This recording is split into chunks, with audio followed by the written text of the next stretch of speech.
In this video, you will see me react, as well as showing you references from Christian Prince on your screen. And defend your prophet.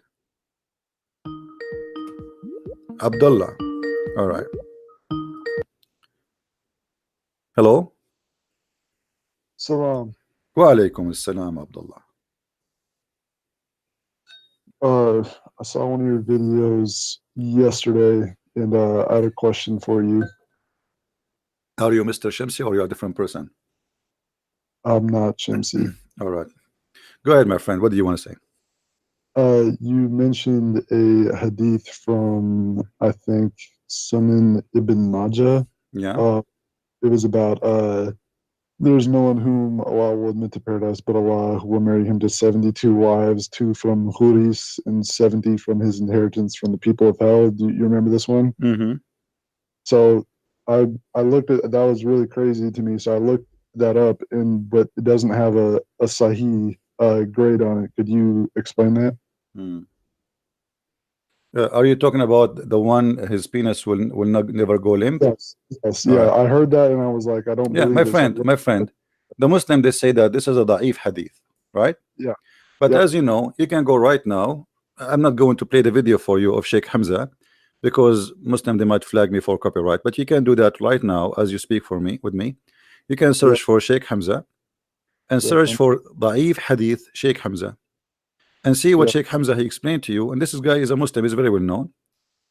How he explained to you that da'if did not funk, it pass. I'm just quoting him exactly. He said there's an attack in da'if hadith. Da'if hadith did not funk, it pass. So when a Muslim he said to me da'if, it doesn't mean that it's bad. Da'if is still accepted. This is why it's called da'if, because it have a rank. Like, you know, when you go to exam, you have somebody have A, B, D's, right? Yeah. So the da'if hadith, it have a grade. It's not zero. It's not bad, but it's not considered equal to others. But they cannot deny it in the same time, which mean they cannot throw it in the garbage. Okay. All right. Okay. So because it's in Sunan Ibn Majah, that's still in the 6 canon books, right? Well, this is one of the reasons. But by the way, the Sahih book is not only 6, but let us say the most agreed upon are 6 Sahih writer or author. So yes, Ibn Majah is one of the 6. And here there's a question. Okay, why do they call them the 6 Hadith Sahih, and then yet they say to us this is da'if? Doesn't make sense. Why it's there anyway? You know what I mean? Yeah, I don't understand that. Yeah. And Abdullah, you are a Muslim, right? Hello? Hello?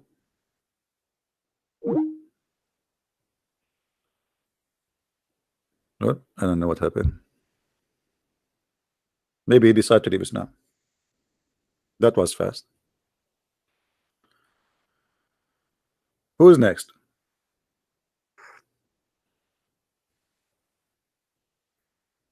Who is a Muslim have a question?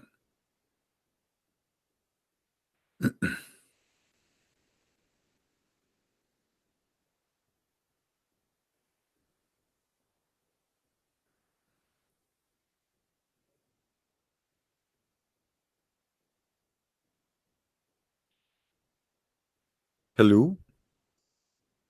And by the way, if you think about this hadith, this is very nice of the Prophet.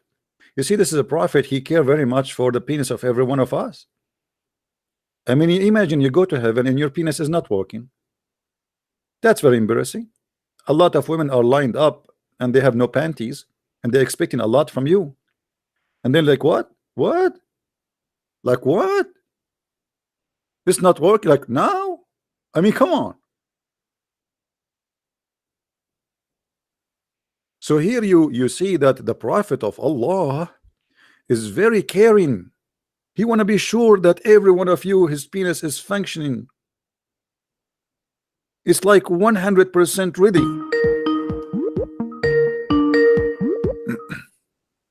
Hello? Sorry, I thought someone was going to hear me. Go ahead. What do you want to say? I was just on the phone with you a little bit ago. Right. You were talking about the hadith. So my friend, why you are a Muslim now? That's like what my whole family has done since the beginning. Okay, so you are born from a Muslim family, I understand. But I'm asking you as a man, and you sound like a nice gentleman. What is the reason for you to still to accept this? I mean, look at this. Do you think really this is from God? I think that it's so hard to look at all these details. There's like, you see, there's the Quran and there's the Hadith, and in the Quran it says that we have to look at the Bible and that the Torah, but then we go into the masjid and it says the Imam says that the books are corrupted. So I don't know what to believe. You know what book is corrupted? I mean, if Islam, if you ask any Imam, he says to you that Islam is not based only in the Quran, correct? Don't they say that? It's based on the Sunnah and the Quran, what Muhammad he said and what the Quran. Okay, so if they keep saying to us that the Sunnah full of corruption, so how we can have Islam to be exist? Because you have now, let us say Islam based 70% on the Hadith, 30% on the Quran. Okay, 30% according to Muslims is authentic, and even that there's a lot of doubt about it, and we can prove it to be wrong. But let us say now 30% of Islam is proven to be authentic, but now we have a bigger problem. We have 70% of it. Everyone give you his idea. The second they don't like a story, they say, oh, it's not authentic. Right? CP, what if I told you that they only say it's legitimate if it's backed by the Quran? If the Hadith is backed by the Quran, then it's authentic. No, my friend, that's not true, because there's many verses in the Quran abrogated by the Hadith, which means it's a contradiction for the Hadith. Could you give me an example? Well, as an example, the prayer is 5 times in the Hadith, is 3 times in the Quran. Yes. Okay, what about the muta? The muta is in the Quran, but forbidden the muta is in the Hadith. Which Hadith is it? The muta, chapter 24, verse number 4. You know? Okay, well, you know, when you say to me that Hadith is more powerful than the muta, from Quran, then how we can say if there is a contradiction, we will not take it? You know, there's tons of Hadith. You can search right now for abrogated verses by Hadith. You can go right now after you finish with me, search for abrogated verses by Hadith, and you will see there's many. So Hadith, according to Muslims, is more powerful than the Quran. So when somebody says to you, you know, like, oh no, if the Hadith contradict the Quran, we refuse it. That's false. That's false argument. You know. Yeah. This is for chapter 24, where the matter is. You will see it says that those who you know enjoy you know sexually, you have to pay them, and we can go to the interpretation and we will see that this is about muta. So muta is allowed in Quran, muta is not allowed in the Hadith. What we will do now? I don't know. Every time I have a question, they say that I need to ask the Sheikh. Well, the Sheikh, you have no answer. What about you ask the Sheikh, who they ask you to ask him to call me, so let us see if he can answer anything. Yeah. What do you think? Honestly, I might do that. He will never do it, because that will be a career ending. Look like these days everybody is saying career ending. Yeah, I saw the video you made about the debate between Muhammad Hijab and Dr. Wood. What do you think about the hijab? He said that Allah he pray for, not pray to. I saw he made another video where he was trying to explain it. But in that one, I don't remember what surah it was in, but he said that the meaning was that Allah is praying on someone. But I was thinking that praying on someone is like the same thing as praying for someone. So yeah, I made a video about that one too, because here he himself get busted more, because still is the same. You see, David Wood, he did not say to him Allah he pray worshiping Muhammad. David Wood, he was saying to him Allah he pray. So how he pray? So he confirmed that twice, once in the debate and once in the video you saw. So this guy, he confirmed twice. He tried to fix it. He make it blind. that Allah He pray. And now the question is, okay, you believe that Allah is God, and you believe in Tawheed, which means you are claiming that Tawheed mean one God. So Allah pray to who? Doesn't Tawheed mean something else though?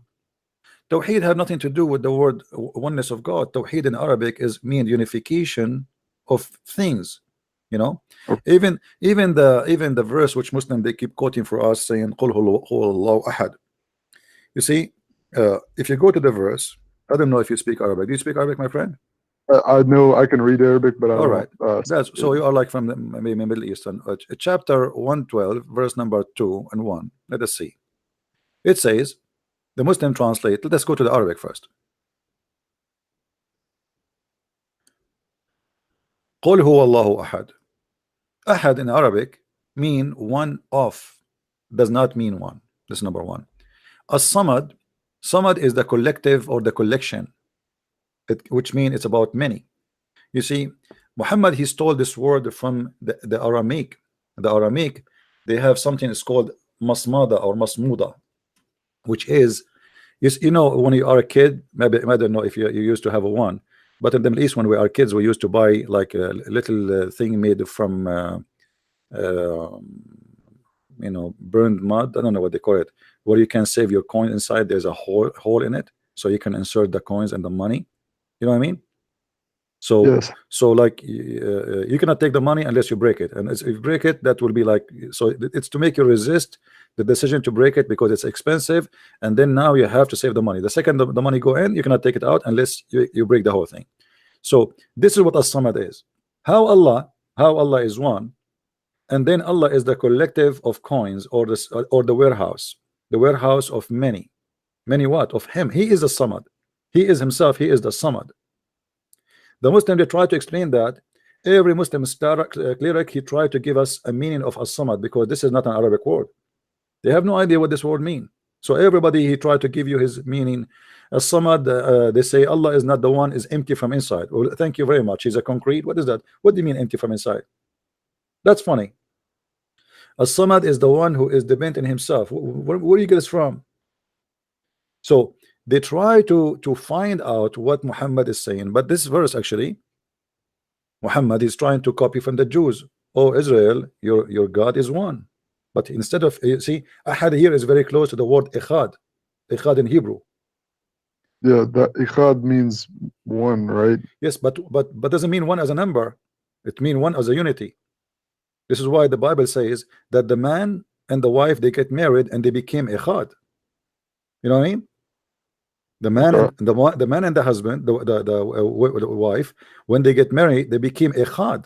Okay, we are not talking about God. We're talking about a man and a woman. How they became one. This is not about one as a person. This is about one as unity. You understand me, my friend? Yes. So this is exactly the same word Muhammad is taking it from the Old Testament, and now he is inserting what the Aramaic they say Allahu Samad, and then look, he added more to say that Allah never gave birth and never was born. But who is the stupid in the world who believe that we Christian believe that God he gave birth? Okay. CP, I have a question for you. No, hold on. Do the Christian, be honest with me, Abdullah. Do the Christian believe that God he gave birth to Jesus? No. I don't think so. No. So why the Quran is saying that? Doesn't it say that? You see here they translate it as he begotten not, nor he begotten. In Arabic it says clearly more that he never gave birth, never he was born. All right, but no Christian believe that God gave birth to Jesus, and nobody believed that God was born, which means the Father was born, because we are talking about he never gave birth, and never was born. So God, the one who never gave birth, is supposedly the Father, and the Father never been born, but the Christian don't believe in that anyway. And then he copied from the Old Testament saying, and there is none like unto him. So all of this is a collective verses from the Jews, from the he's putting things together and they don't make sense. Brother, I have a question for you. Sure. How did he do this if he was an illiterate man? He did what?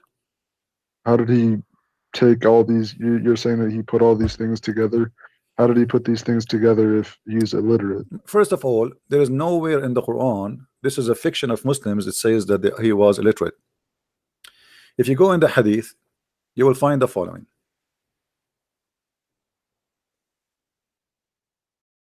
And as long as you can read Arabic, that will make it easier for me. Okay. Do you see my screen, my friend? Yes. All right. Ibn Abbas said when Allah apostle was in his deathbed, so Muhammad now is dying, Okay. and there were some men in the house, obviously Muslim men. He said, come near, I will write for you something after which you will not go astray. Okay. And then some of them, i.e. the companions, specifically Umar actually, he said Allah apostle is seriously ill. In fact, doesn't say that, by the way. It says he is going crazy. You know, don't listen to him. When somebody, you know, when a man he's in the bed, the deathbed, and he say that, and you say ignore him, he is seriously ill, which mean what? Which mean he lost his mind, right? And yes, and he said to them, and you have the Holy Quran, Allah book is sufficient for us. So Umar, he's saying to Muhammad, are you stupid or what? We have the Quran, is enough for us. Why you want to write a book for us? So here they start fighting, and look what it says here. Some of them, they said, give him writing material so he may write for you something. Do you see it? yes. If Muhammad do not know how to write, they will not give him some material to write. They will say, what's Prophet, what do you want to say? We are going to write it for you, right? How did he do? Where did that story come from then? Well, this is Sahih Bukhari. This is Sahih Bukhari, and this is Sahih Hadith. Could you give me the number for this Sure, hadith? no problem. I will show you the reference on the screen so everybody will see it with you. Sure. Here we go. This is Sahih al-Bukhari, hadith number 4432, book number 64. By the way, all those numbers, not necessarily they are accurate. This is depend in when they translate. But anyway, this is how it is here. All right. Okay. Is it showing on the screen for you? Yes. All right. So Muhammad, first of all, he know how to write, how to read. But my friend, sadly, your people are ignorant. I'm not insulting, but I will prove it. You see, if you go in the Quran, you will see the Quran saying it clearly. Who is the one illiterate? The Muslim. Why they say Muhammad is illiterate? Because the Quran say he's illiterate. But the Quran never say that illiterate mean do not know how to write, how to read. Have nothing to do. This is a religious book. This is a religious book. It's not about who can write, how can read. It's about who knows the word of God and who do not. So those who knows the word of God, they are called people of the book. Chapter 2, verse number 78. Read with me carefully, my friend. And by the way, Shamsi, if you are watching, call me Abdul, okay? Don't make an excuse. Just text me in the Skype, and immediately I will take you. I will apologize from the person who is speaking to me, and I will take you immediately. Customers come first. Shamsi is my customer. Read with me.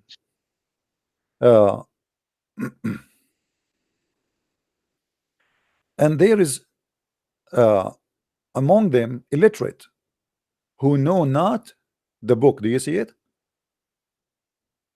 Yes. Okay. So who is the illiterate in Islam? Is it about writing or reading, or it's about not knowing the book? It's about not knowing the book. So why the Muslim they don't see it? You know, why they are blind? Just they are copy paste. Nobody want to think for a second where you get this from. And not only that, you go in the Quran, you will find that the Quran always repeating the same idea. And not only that, the Quran says that the Christians are the people of the book, and al-ummiyin. Read with me carefully. Chapter 3, verse number 20.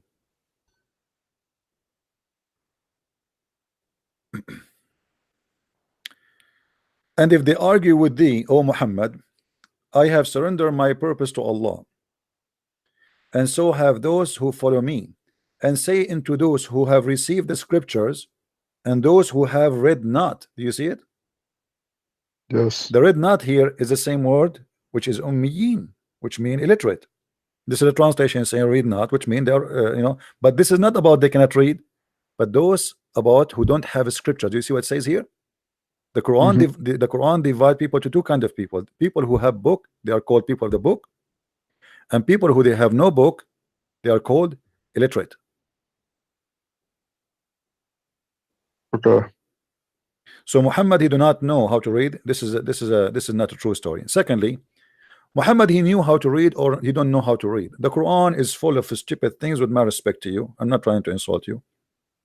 Do you really, as an example, did you hear about scientific miracle in the Quran? Yes. Okay, can you give me one? The one about fingerprints and being able to identify with fingerprints. Do you know what I'm talking about? Absolutely. You are talking to Christian Prince, my friend. How do you know all this? I don't know. Allah, he made me know. All right. This is the verse the Muslim they use in about the fingerprint. Chapter 75, verse number 4. If you read with me, you will see how the fabricated. Actually, you know what? Let me search for the miracle first on the internet, so we can read it together and we laugh together, me and you. All right. Let me find the fingerprint Quran. All right. Just to show you how they deceive when they speak about those things. It's not true, it's false. The Quran is saying something totally different, and the Muslims, they come with something totally different. This is the Muslim website, and this is the miracle you just mentioned to me, or what it's called miracle. Let us read together.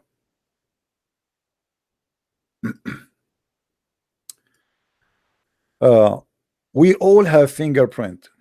However, they are unique. Even identical twins have different fingerprints. However, no one know this 1400 years ago. But this was mentioned in the Quran, that in the resurrection day, Allah will recreate a human with all details, even their fingertips. Today, we know that those contain fingerprints, which are unique in each individual. Okay, let us read together. Yes, indeed, we are able to resurrect his fingerprint. Or fingertips. My friend, do you see anywhere they are speaking about fingerprint? His fingertips is the same as fingerprint. No. Okay. What the verse here saying, that you see, when a human being body is dead, his hand bones, they are so small, right? They are the smallest, like they go like they scattered because they are the smallest, right? So what the Quran is saying, that we are going to make this, even the bones, which is one of the smallest bones in the human being, or for the human being, we are going to put them together. And we can go right now and see the interpretation, and you will see the interpretation says exactly what I say. It have nothing to do with fingerprint. What fingerprint? It's a fabrication, have nothing to do with the truth, and they lie about it. If I go right now in front of you, chapter 75, verse number 4, and I go to the interpretation. 75:4, Quran X, and we go here.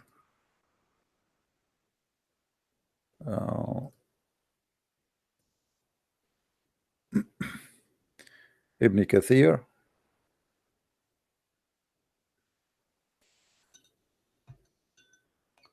All right. What is the site? 75:4. I will make read by yourself, and you see how they lie. Anyone, my advice to you, Abdullah, anyone says anything to you, don't take what he say blindly, just check it out. You are a smart man, and you know better. All right, look what it says. Read carefully with me. This is the chapter. Yes, we are able to put together in perfect order the tips of his finger. Do you see it? Yes. Meaning, does mankind think we will not gather his bones? Surely this is talking about the bones, not about the skin. This is talking about putting the bones together. So how they come to the conclusion that this is the Quran speaking about fingertips, fingerprint?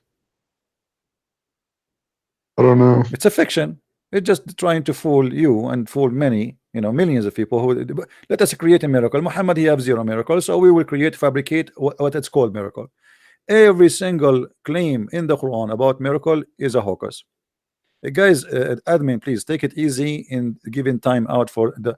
If a Muslim texting, even if he is, as long he is not using bad words, as long he is not cursing, don't block him, please.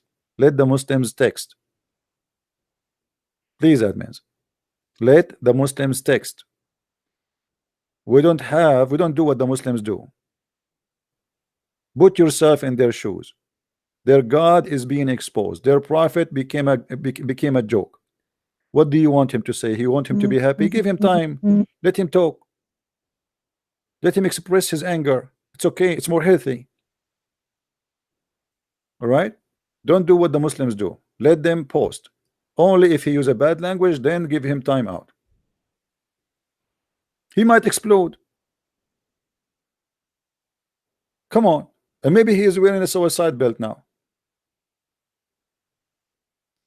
Feel free, Muslims. Attack me. Call me names. No problem. Abdullah, are you with me? Yes. So what else, Abdullah, still making you a Muslim? Don't you have a doubt now about?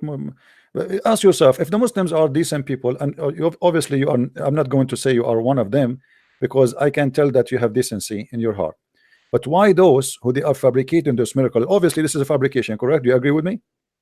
Yes. Okay. Why somebody he believe in God, and yet he is religious, yet he fabricate what is called miracles? What is the reason, you think? I was told that the book is not a book of miracles, but a book of signs. And maybe if things aren't scientific now, that at some point in the future they might be. Okay. Can God make mistakes? No. Okay. Have you ever heard of a woman, she have a breast testicles? Have a what testicles? Breast testicles. I've never heard of that. Well, the Quran says that Muslim women, look like he's talking about Muslim women, because as I know, I never heard. I went to school, like I finished elementary school, and as I remember, they never taught us that women have a breast testicle. If you go in the Quran, in chapter 86, verse number 7, you will see the following. والسماء والطارق وما أدراك ما الطارق النجم الثاقب إن كل نفس لما عليها حافظ etc. فلينظر الإنسان مما خلق. Let man see what he is created. Okay, and then he continues saying how the man is created. He is created from water gushing forth. So it's what? It's a water gushing forth. Gushing from where? Meaning the sexual fluid that it comes out burst forth from the man and the women. All right. Now, where this water is coming from? Read with me carefully, my friend. Proceeding from between the backbone and the ribs, meaning the backbone or the ribs, the backbone of the man and the ribs of the women. Do you see it? Yes. So, what kind of God? He teach us that women, they have a gushing fluid coming from between their ribs, coming all the way to the vagina. I don't know. Well, this is why I'm not married, my friend Abdullah. I'm afraid to get married, and then I go to the bedroom and my wife, she take off her clothes, and instead of finding that she have a breast, I find, excuse my language, she have balls there in her breast area. I mean, all my life I thought those are breasts. And this is really scary. So this is God. This is God. You tell me how Muhammad he was able to write this. This is a proof that Muhammad is really a funny man. He's a crazy man. What kind of a prophet he say that? But obviously, don't the sheikhs know this verse? They have the entire My Quran friend, memorized. who dare, Abdullah? Have you ever been in the Middle East? Yes, I've been to visit Okay, before. who dare That's to what, say, who dare to say a negative word against the Quran? Who dare? Nobody. They will kill you in a but you're second. saying they know. But you're They saying know, they know. absolutely they know. It's here we go, it's written by them. Who is the one who wrote this explanation for us? Isn't it a sheikh himself? Right? This is a big sheikh, you know. So they knew for sure, but who dare? They But what knew. about sheikhs? What about sheikhs in America? My friend, still they don't dare. The Muslim, they fear Islam. The Muslim, they fear Islam. They fear, you know, because But you're saying they know. my friend, do you know the guy who came with the miracle number 19? No, Search his name. They killed him in Arizona. you said miracle number 19. Yes, he is the one who created the lie of miracle number 19. They killed him in his house in Arizona. So no. Rashad Khalifa. Rashad Khalifa, thank you very much. What the hell? Yeah. So, you know, there is Muslim get killed just for defending Islam. This guy, he was defending Islam and they killed him. He was trying to prove Islam to be from God and they killed him. You see, he was not insulting the Prophet, he was not attacking Islam, he was not doing anything wrong to Islam. He is trying to prove that the Quran is a miracle. They killed him for that. I thought that it says that he was killed because he said he was a messenger. No, my friend. He all what he said, that, you know, he is, you know, obviously the way he was able to discover it, he was inspired to do it. And the reason they killed him, because he had to take verses out of the Quran to make the number 19 work. So he said there's verses in the Quran, obviously they are not from the Quran, and the proof, the number 19 calculation according to him will not work unless we take them off. That's why they killed him. Do we have Shamsi home? Is Shamsi arrived, guys? Is Mr. Shamsi here? If Shamsi is here, we are waiting for you, Shamsi. Don't stay and don't stay in the Shams for long. Shams in Arabic mean sun. I'm afraid that Shamsi is waiting for us. Shamsi, are you there, my friend? Please, if you are there, just give us a sign. Wave your hat. What a man. Look, we are waiting for Shamsi. Abdullah, why you think Muslims don't dare to debate me? What's wrong? Look, be honest with me. Am I nice to you or not? You're nice to me, but I don't know. So why they don't call me? Why they debate me behind the, you know, the curtain of the Kaaba? What they make videos, Christian Prince is lying to you, but nobody dare to come and debate me. But why don't you go to Speaker's Corner or somewhere where they go? I don't go anywhere. Everybody knows I do my work in the internet. Why I want to go anywhere? I'm sitting behind my computer, drinking my tea and my coffee, and doing the best I have right now. My friend, I have right now 636 people listening to me. Can I do that in the speaker corner? No. The ones who's around me, 10 people, 15 people, and everybody shouting. I don't like that. I don't even need to take a car or a bus or to go anywhere. I'm sitting in my home and everybody is comfortable and we are doing great. So what is speaker corner? This is the biggest corner you can imagine. After we finish now, there's tons of thousands they are going to watch the same video. And here we can show the reference, right? Anything I say to you, I can show you the reference in a second. In the speaker corner, what I will show you? Nothing. It's just people shouting. The Prophet said, I said, he said. Okay. Yeah. So what is making you stay as a Muslim, Abdullah? What do you think about denouncing Islam? But don't you think Islam is really funny and cannot be from God? Do you think this is God is talking that women should have balls in her ribs? I don't think so, but that's everything. Come on, be honest. You should deny this cult. If I am you, you know, I'm sure you are a smart man. Why a man like you will accept such a thing like this? This is an insult to you. Because, my friend, when you follow someone and worship someone, and this someone he do not know a very simple thing about a human being.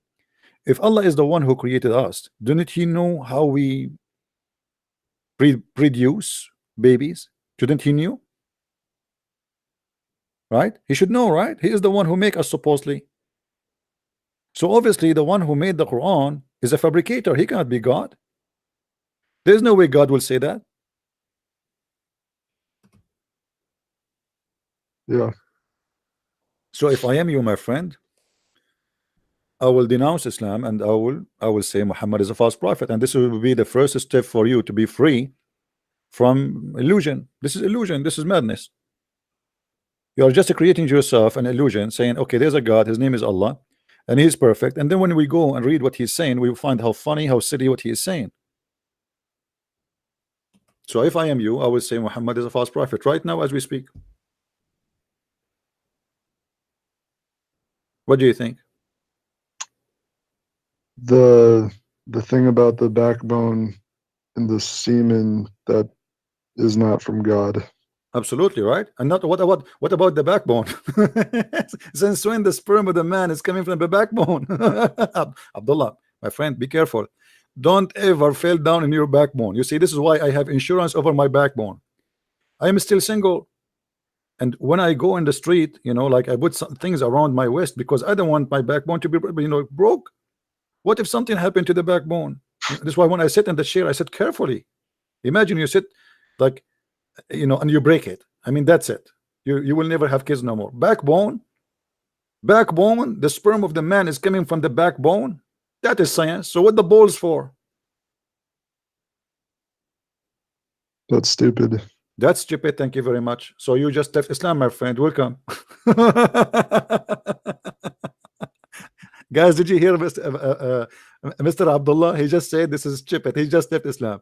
So what are you waiting for, Abdullah? Just say Muhammad is a false prophet. You just said that. You just said it already.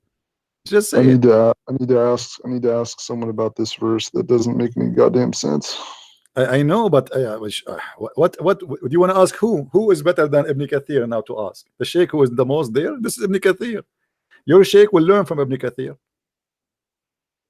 Yeah. So denounce Muhammad, my friend. Denounce the devil. Say, I don't believe in you, Muhammad. Obviously, you're a false man. Okay, there's one thing that I'm struggling with right now. I saw a debate between Shabir Ali and David Wood, and they were saying that Muhammad gave verses about praying to 3 goddesses. Can you explain that? Praying to 3 goddesses? Allah wal Uzza. You said it was David Wood said it was a satanic verse. Yeah, you see, in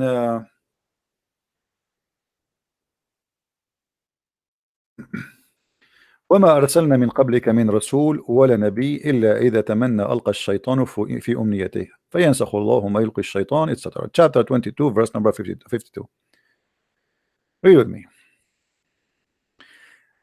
Never did we send a messenger or a prophet before thee, but when he framed a desire, Satan throws some vanity into his desire. But Allah will cancel anything which is shaitan he throw in. That's what they are talking about. In this story here, Muhammad, he was alone with a bunch of pagan Arab, and because he's a hypocrite man, he starts saying the 3 daughters of Allah, their intercession is a must, and he bowed down to them, and the Arab, they bow down with him. But there was people there, you know, and they start spreading the story that Muhammad, he did that. And the story arrived to the Muslims, and the Muslim, they were wondering how this guy, he says to us something in the morning and he do something afternoon, totally the opposite. How he said to us we should not pray to the Allah al-Uzza, but when he was alone with the pagan, he prayed to Allah al-Uzza, and he say their religion and their intercession is a must. Muhammad, in order to cover his ass, he said, oh well, yes, I did that, I cannot deny it, but it was shaitan who threw that in my tongue, and Allah sent me Jibreel to tell me this was not from me, it was from shaitan. What do you think about this story? I don't know. Well, you see, the Muslim, they say, well, shaitan, he tried, you know, he did not try, he was successful, and the point, Allah will cancel it, he will delete it, right? If it's not there, then why Allah need to cancel it? You do not need to cancel something is not there, correct? Yeah. Yeah. So Shaitan was successful, and the Quran confirmed that Shaitan he threw into Muhammad these ayah. And here there's other question. The Muslim, they say to you, nobody can make Quran but Allah, right? Yeah. Okay, how Muhammad he took Quran from the Shaitan, but he did not notice that this is Quran from Shaitan? If nobody can make Quran but Allah. You know what I mean? Yeah. Why Muhammad did not notice right away this is cannot be from Allah? Because supposedly nobody can make Quran like Allah. So now if we have, let us say, we are going to make a competition who can make Quran. We bring the Quran of Allah, and genie and shaitan and a human being, they want to make Quran, and we make Muhammad the judge. Who can be judged better than Muhammad for this issue? Nobody, right? Here we go. Muhammad himself, he took the Quran of the shaitan and he did not notice this is from shaitan.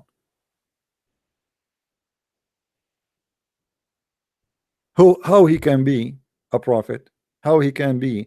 How he can? This is a contradiction for the Quran. How the Quran says nobody can make Quran, right? This is so stupid. This is so stupid. Thank you very much. This is second time you say stupid. The third time you are out of Islam totally. What else, my friend Abdullah? I'm here to help you. Give me another thing you think to clear confusion for you. Honestly, I have a lot of questions, but right now I have to go to work. But Where do you want to go, Abdullah? Come on, just wait. Before you go, denounce Muhammad. Say he's a false prophet. Come on, be honest. Say it. Be a man. You just said it twice. Stupid. You said that Allah is stupid. You said the Quran is stupid. You said Muhammad is stupid. And now you don't want to say I am out of Islam? I'm out of Islam. You are out of Islam, right? Yes. Thank you very much. Glory to the Lord. I mean to that. I'm so happy for you, Abdullah. Now, Abdullah, you told me you are going to go to work, but before you go to work, I have an invitation for you. You know my name is a Christian Prince, right? Yes. And I am a fisherman. I fish for good men. The Lord, my Lord, the Messiah, he told me to bring you to him. And right now, in front of more than 700 people, I'm asking you to accept the invitation for the Lord of the Lord, for the King of the King, for the good name who speak no bad, no sin, to accept him. I invite you to accept the Messiah.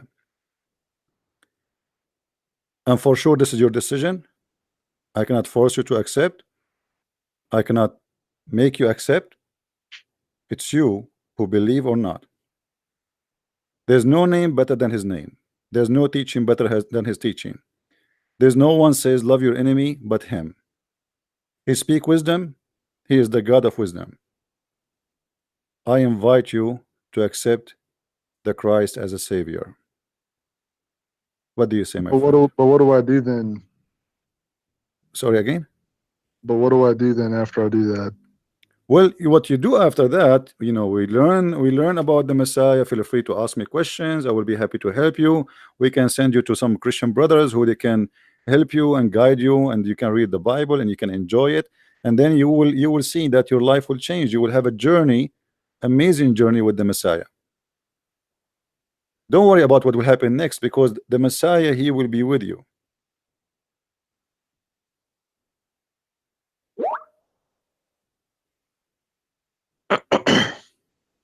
Don't hesitate. Don't let the devil stop you, my friend. Okay. My friend, sometime we don't know if we will live for tomorrow, right? Yeah. So don't put down the invitation. He's watching, he's listening.